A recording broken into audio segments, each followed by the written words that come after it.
The Cop and the Anthem by O. Henry. Episode 2. The Anthem and the Irony. At a table he sat and consumed beefsteak, flapjacks, donuts, and pie. And then to the waiter he betrayed the fact that the minutest coin and himself were strangers. "Now, get busy and call a cop," said Soapy, "and don't keep a gentleman waiting."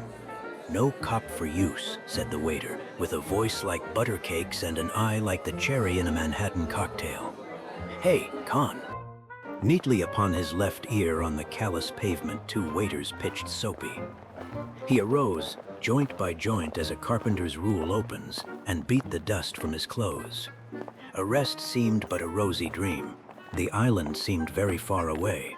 A policeman who stood before a drugstore 2 doors away laughed and walked down the street. 5 blocks Soapy traveled before his courage permitted him to woo capture again. This time, the opportunity presented what he fatuously termed to himself a cinch.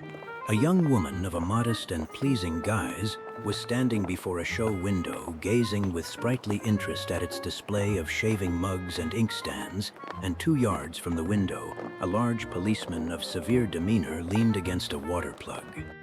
It was Soapy's design to assume the role of the despicable and execrated masher. The refined and elegant appearance of his victim and the contiguity of the conscientious cop encouraged him to believe that he would soon feel the pleasant official clutch upon his arm that would ensure his winter quarters on the right tight little aisle. Soapy straightened the lady missionary's ready-made tie, dragged his shrinking cuffs into the open, set his hat at a killing cant, and sidled toward the young woman.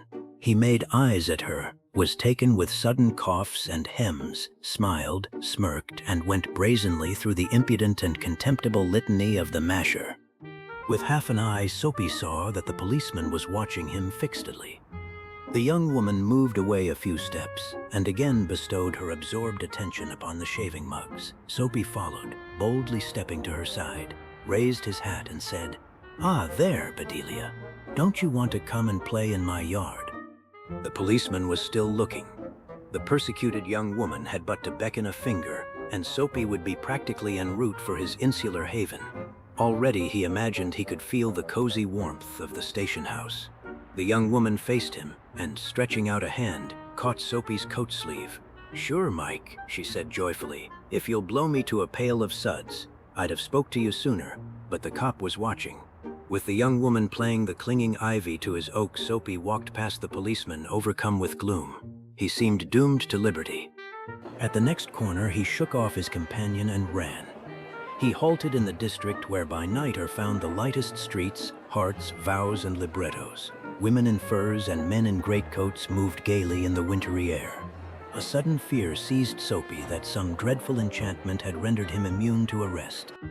The thought brought a little of panic upon it, and when he came upon another policeman lounging grandly in front of a transplendent theater, he caught at the immediate straw of disorderly conduct. On the sidewalk, Soapy began to yell drunken gibberish at the top of his harsh voice. He danced, howled, raved, and otherwise disturbed the welkin. The policeman twirled his club, turned his back to Soapy, and remarked to a citizen, "'Tis one of them Yale lads celebrating the goose egg they give to the Hartford College. Noisy, but no harm. We've instructions to lave them be."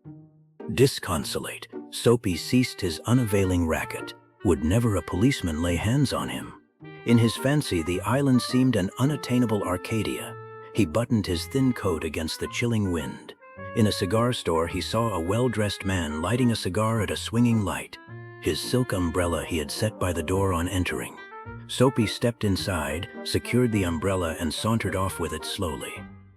The man at the cigar light followed hastily. "My umbrella," he said sternly. "Oh, is it?" sneered Soapy, adding insult to petite larceny.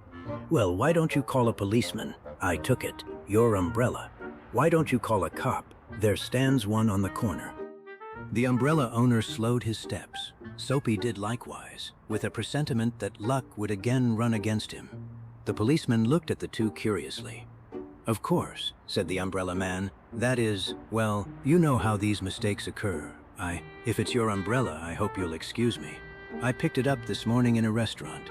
If you recognize it as yours, why, I hope you'll..."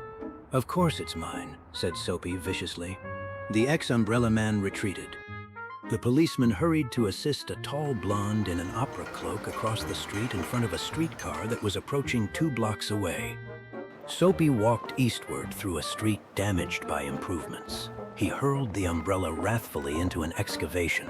He muttered against the men who wear helmets and carry clubs. Because he wanted to fall into their clutches, they seemed to regard him as a king who could do no wrong. At length, Soapy reached one of the avenues to the east, where the glitter and turmoil was but faint. He set his face down this toward Madison Square, for the homing instinct survives even when the home is a park bench. But on an unusually quiet corner, Soapy came to a standstill. Here was an old church, quaint and rambling and gabled. Through one violet-stained window, a soft light glowed, where, no doubt, the organist loitered over the keys, making sure of his mastery of the coming Sabbath anthem. For there drifted out to Soapy's ears sweet music that caught and held him transfixed against the convolutions of the iron fence. The moon was above, lustrous and serene. Vehicles and pedestrians were few. Sparrows twittered sleepily in the eaves. For a little while, the scene might have been a country churchyard, and the anthem that the organist played cemented Soapy to the iron fence, for he had known it well in the days when his life contained such things as mothers and roses and ambitions and friends and immaculate thoughts and collars. The conjunction of Soapy's receptive state of mind and the influences about the old church wrought a sudden and wonderful change in his soul. He viewed with swift horror the pit into which he had tumbled, the degraded days, unworthy desires, dead hopes, wrecked faculties and base motives that made up his existence. And also in a moment his heart responded thrillingly to this novel mood. An instantaneous and strong impulse moved him to battle with his desperate fate. He would pull himself out of the mire. He would make a man of himself again. He would conquer the evil that had taken possession of him. There was time. He was comparatively young yet. He would resurrect his old eager ambitions and pursue them without faltering. Those solemn but sweet organ notes had set up a revolution in him. Tomorrow he would go into the roaring downtown district and find work. A fur importer had once offered him a place as driver. He would find him tomorrow and ask for the position. He would be somebody in the world. He would... Soapy felt a hand laid on his arm. He looked quickly around into the broad face of a policeman. "What are you doing here?" asked the officer. "Nothing," said Soapy. "Then come along," said the policeman. 3 months on the island, said the magistrate in the police court the next morning.